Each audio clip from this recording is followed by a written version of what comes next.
There are many times, many days that I think about leaving this place, exiting this planet.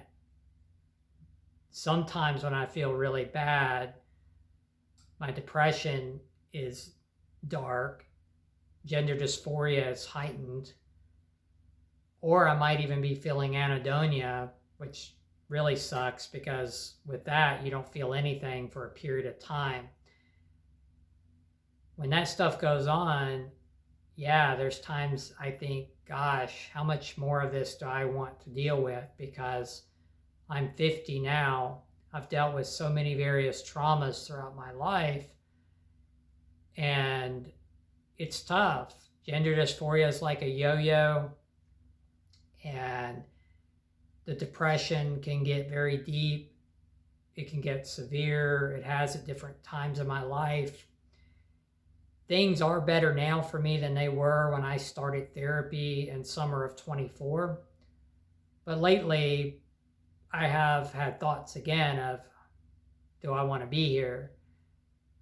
And I never make an action plan on such a thing. I told my new therapist I have now, Winnie, I saw her a few days ago. I told her about this, and she said, well, do you have an actual plan? And I said, no, not a plan, but I've always had the idea of how it would happen. And I told her the truth. You can put two and two together from this, but I have a favorite tree in the back of the park I go to. The tree won't judge me, is how I look at it. And that's always been the thought for me. The tree in the park. And what I do now when I feel bad, this is the closest I come to, it's not an action plan, but I'd say it's the closest I ever come to making one, which is I'll be feeling bad, and sometimes what calms me down is I'll tell myself, well, you don't have to stay here. You know that nobody can make you stay here on this planet. You can leave anytime you want. You can go anytime you want. And for many, I know this sounds morbid, but it brings me peace at times. It's a knowing that I have control, and that ultimately, if it's just too much, then I can say, you know what, I've had enough. A lot of times at my age, at 50, and dealing with all the things I've dealt with through life, and some near-death experiences too, I sometimes think, man, maybe it'd be nice to get out of here. So I know many go through this. Now you probably find different reasons to stay, and that's what I do. What I do now is I just work on myself more. I try to work on myself more. I've been self-aware for about the past 6 years, and it's been a crazy journey to where I'm at now. But just because you become self-aware of yourself and you're trying to be authentic with yourself, and when I say self-aware, that means you're not only self-aware of yourself and working on your own authenticity, but you become self-aware of society and how flawed it is, and how most people you see out there are also masking and they're not living authentically. And you see all the comparison, and you see people competing all the time. You see people trying to gather as many items, and they're consuming everything to try to beat out their neighbor and impress this person and that person. Everybody is in a rat race. Jobs, employment is, in my experience, every job I've ever had, there's been some sort of deceit tied to it. Workplaces, a lot of them will try to keep you enslaved in every way possible. So that also plagues me, dealing with all this stuff you see in society, because, well, I used to live like that. But when you become self-aware, it can become even more painful in ways because, well, you don't want to live like that anymore, but you also don't fit in with many people anymore. So that plagues me too, because friends I've had have fallen away. That will happen.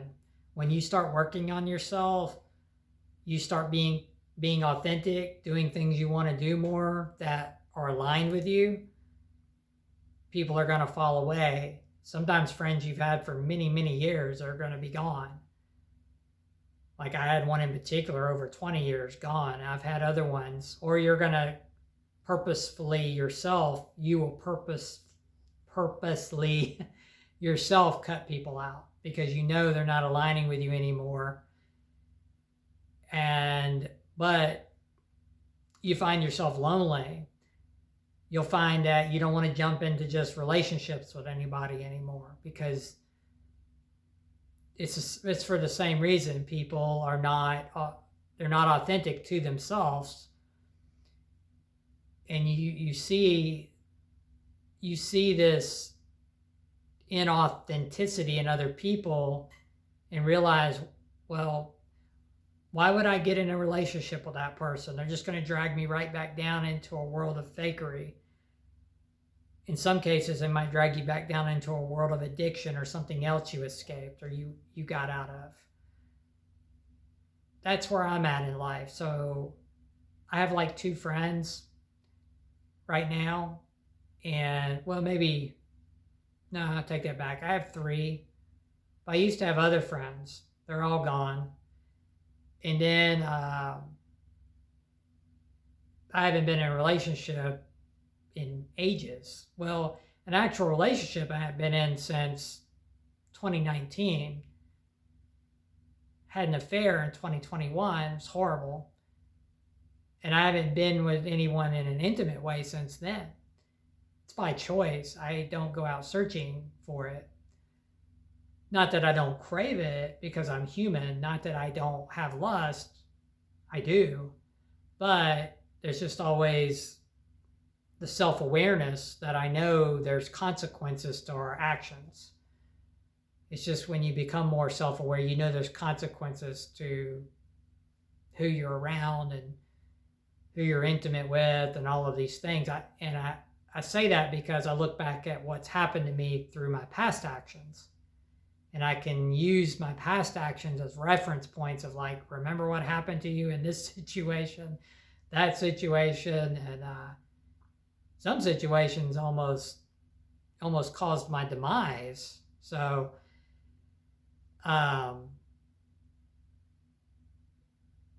that's what's hard, even harder if you're working on your authenticity. So what I do now to remain here is I work on my energy, but I've learned a lot. Like through self-awareness, I got into meditation and I've been through different methods of learning about what's beyond this world. Like I've been through the stages of religion, like Christianity. I've been through the stages of New Age spirituality, which to me in a lot of ways is kind of a religion or cult type of thing. I've explored the dark occult. I've summoned entities before. I've done all kinds of stuff on the light spectrum and the dark spectrum. I've experimented with a lot of it to get to where I'm at now. And I've learned from the light and the dark. You learn from both sides of it. And what I believe now, there's a lot more detail I could go into with all that. Might save that for another time, but what I believe now is not in a specific religion, but I believe we come from a central source and that we're reincarnated. So one of the things that keeps me here is my soul, knowing my soul came into this life, into this body, into this lifetime for a reason, for a purpose. I'm not saying for some big grand thing. It doesn't have to be that when we're all reincarnated. But we can learn lessons and evolve. Our soul can evolve through each lifetime. I believe my gender dysphoria comes from past life trauma, which I picked up on in a meditation. well, more than one meditation a few years ago, 3 or 4 years ago, when I was deep into nature meditations. I want to say the first time I picked up on it was in nature, doing deep meditation, and pretty much took me into past life regression. Wasn't even something I was actually trying to do, but I had been doing so many meditations and getting so deep into it, my energy just led me into that. So now I believe that's where my gender dysphoria comes from, is dealing with the trauma of a woman I was that dealt with a lot of stuff that wasn't good and unresolved. So now I deal with it in this lifetime, and it got much stronger later in my life, even though I've had pieces of it since I was 11. But it became very dominant about 3 years ago. It started becoming more and more dominant. So now, even though, yes, I'm wearing makeup here, like I say, my dysphoria goes up and down. So I'm still trying to integrate it. I'm still trying to see if I can merge my feminine and masculine. Because, let's face it, I can wear makeup and still not take HRT, or I can be non-binary, or I can, whatever. But I do struggle, and I do often feel very feminine. And obviously tonight I was feeling like that, and I wanted to look more feminine. So this is what I go through, and I stay here because of working on my energy. So basically, even when I'm having days that I still, like last night when I went to bed, I was overthinking, and I had to tell myself to stay in the present moment and not think. And I actually did something last night I haven't done in a long time. When I was a kid, one of the things that could comfort me as a child was sometimes if I can remember different times of being a kid and being in the bed asleep and a TV playing in another room. Maybe one of my parents was up, or both of them were up, and the TV's playing, in the background, and you could hear it. I haven't done that in a long time. I did that last night. I just had my living room TV on, and it kind of gave me this comfort. I told myself to stay in the present moment, but then eventually I also had to go through that morbid thought of, hey, you don't have to stay here. You can leave at any time. Eventually I did fall asleep, and it was more peaceful by doing these things I'm telling you. So each day I have to make a conscious decision to do certain things on my energy that I know, or I feel like now are vital to keep me grounded, because I don't have a job. You can watch a couple of my other videos where I talk about how I had to leave the adult store for safety issues and hostile employee that was there. But there was a lot of dark energy at that place because of the way I have been working on my nervous system and my energy. That's the thing too. You work on your energy and you heighten your energy.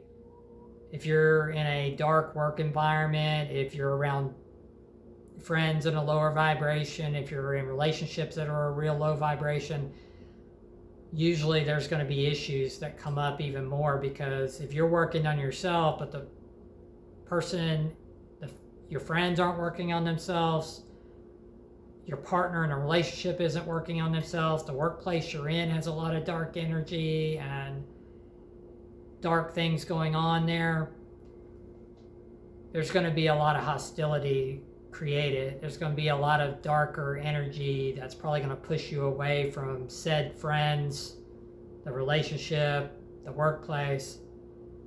And that's because you've changed your timeline. And that's what I've done. I've changed my timeline, and I'm aware of it. So even though I get depressed, and I know this seems on the surface to be what other people on the outside looking in at me would probably say, this guy, what's he doing? But what I know internally is, even though I've been out of work, I don't have a lot of money, I am in the unknown, I'm on 77 days of semen retention, which has been probably one of the biggest energetic stabilizers for me. Even though I've been up and down dysphoria, I've dealt with depression, I've had some darker thoughts. I know from experience over like 4 years, 5 years now, off and on doing this practice of semen retention, that when I lose that energy, especially after something like now, 77 days, I've done 100 days before and I know what it feels like. That energy, unless you do it yourself, I can't describe it. If you're in a male body, dysphoria or not, it helps conquer. If you have any addiction to corn, if you're addicted to the sights, if you're addicted to lust, it helps to not. If you're addicted to edging, any of that stuff, it helps to pull away from all of that, because all that stuff will dissociate you and burn up your dopamine. And what I find is, if you burn up too much of your dopamine, that can bring on anhedonia, because you fry your dopamine with lust and all that stuff, then that's all your brain is going to crave, is that stimulant. So then other things, simpler things, won't bring you joy. I've had that issue, and I've been able to gain more joy now from simpler things again, from getting away from it. And I'm not saying it's easy, it's not, because like I said, we're human. I'm lustful, I crave things, but I just also know how energy affects me on different spectrums. I've learned a lot about this and have experimented with it for a long period of time to see what works. Doesn't mean I'm perfect. I'm just saying I do know, though, what works and what don't, just from different experiences. So the retention's helped me greatly. It keeps me from going too far down. Even when I feel low, it won't let me sink too low. And my energy can be so vibrant from holding it. And that helps with other things, like working on my nervous system more, meditating, wanting to meditate. It helps me to go into meditations easier as well, to get into a higher frequency more often. It helps me want to exercise a little more. Like earlier tonight, I went to the park and it was about 40 degrees out. It was already dark, but I went running because the cold air made me feel alive, and I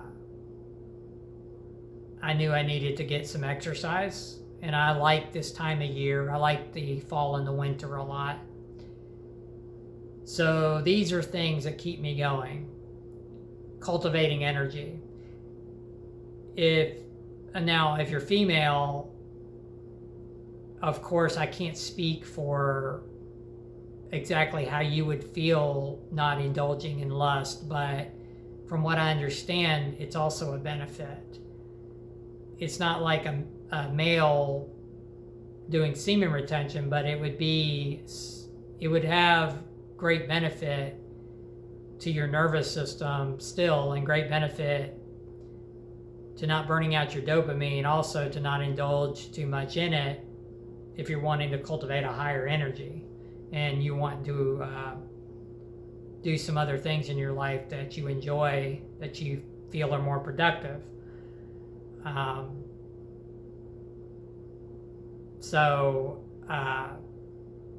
For females, it's important too. If you want, females can get addicted to lust too, just like males. I haven't drank either in the 77 days that I've been on retention. That's another thing. I'm not saying you can't have a drink. It could just be an issue with me. And it does, if you're cultivating energy, it'll bring down vibration. But I mean, still, can you get away with a couple of drinks here and there? Yeah, everybody has a different, everybody is different to what they can deal with. But for me, it can cause a problem, so I've stayed away from it. I've been dropping a little bit of weight. That's something else I've been wanting to do. I haven't been eating a ton of stuff.